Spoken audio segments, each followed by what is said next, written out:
Salut à tous et bienvenue dans Parlons Cash l'hebdo. On démarre avec cette bonne nouvelle du côté du livret A. Sa rémunération va enfin être revue à la hausse. Elle va même doubler, passant de 0,5 à 1%. Une première depuis août 2011. Bruno Le Maire l'a annoncé ce vendredi après que l'INSEE ait levé le voile sur la hausse définitive des prix de décembre. Un chiffre qui, pour rappel, permet de calculer l'inflation moyenne sur le second semestre et donc par ricochet sur le futur taux du livret A. A noter que le taux du LDDS passe lui de 1 à 2,2%, des nouveaux taux qui seront applicables dès le 1er février. Et on poursuit avec les marchés qui ont la cote auprès des ménages. C'est ce qui ressort du tableau de bord des investisseurs particuliers de l'AMF. Près d'1,6 million de particuliers ont ainsi passé au moins un ordre sur les actions en 2021, un chiffre en hausse de 19% sur un an.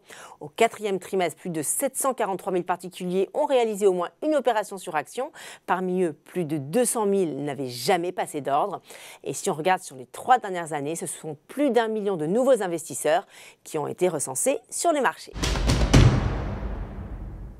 Et on termine avec cette nouveauté pour les franciliens détenteurs du Pass Navigo.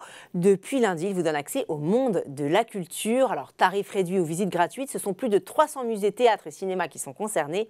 On peut citer par exemple le musée d'Orsay, le Centre Pompidou, le Panthéon, l'Opéra Garnier, la Cité des Sciences, la Conciergerie ou également le Château de Rambouillet ou de Fontainebleau, ou encore des théâtres comme le Châtelet, la Colline ou les Bouffes du Nord. Et pour y accéder, c'est facile. Le Pass Navigo doit tout simplement être scanné comme un pass sanitaire. Voilà, Parlons Cash l'hebdo, c'est fini pour aujourd'hui. On se retrouve le week-end prochain.